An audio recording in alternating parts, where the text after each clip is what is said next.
Kitty Hawk is one of the oldest towns on the Outer Banks. Long before the Wright brothers shared Addie and Bill Tate's home on Moore Shore Road, there was a small but thriving community spread around the shores of Kitty Hawk Bay. Very few people know Kitty Hawk as well as Cliff Perry. I'm Clifton Perry. I was born and raised in Kitty Hawk, born in 1936, and I have been the mayor and town council for 26 years in Kitty Hawk. Up Road and Down Road is what used to be Otilla in the up the road, and Kitty Hawk was down the road, had two post offices. It was divided in two different towns, and sometime when the schoolhouse was built, or sometime it was incorporated and became Kitty Hawk. When I was a kid, this was sort of the hub of Kitty Hawk.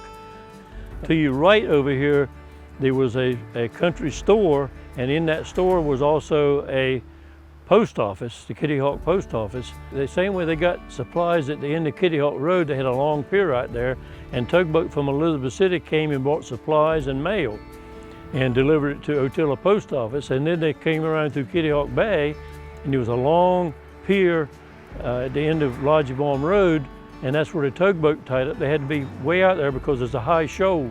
And then in 1944, there came a bad storm and tore up the pier at the end of Lodgebaum Road. My daddy had a fish house down there, and he had his fishing supplies, but he used to take the Wright brothers in a skiff sometime down to where they went ashore to fly the airplane, and he poled them down there and back at different times. Other people did also.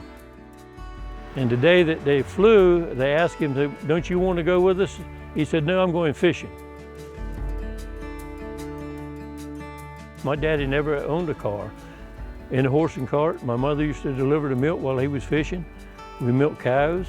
In the stores, it was just a few canned goods, and it was no loaf bread or anything like that in those days.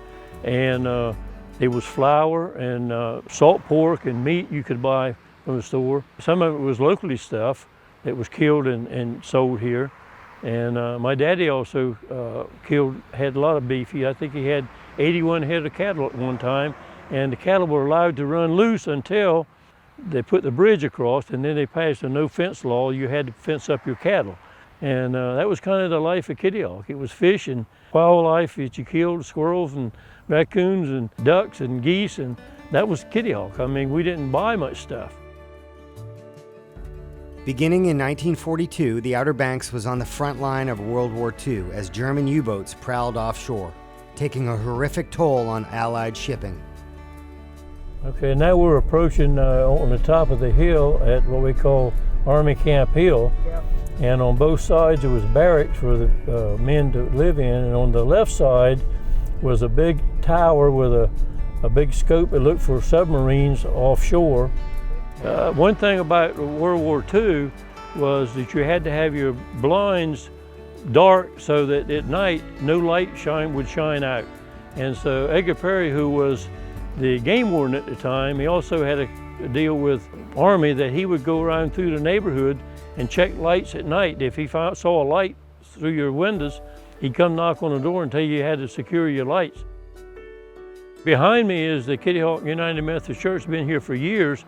And I remember when it was just a wooden church and high steps in the front. And at that time, I got married in 1954, and that's where I was married. I have a picture of my wife and I standing on the steps.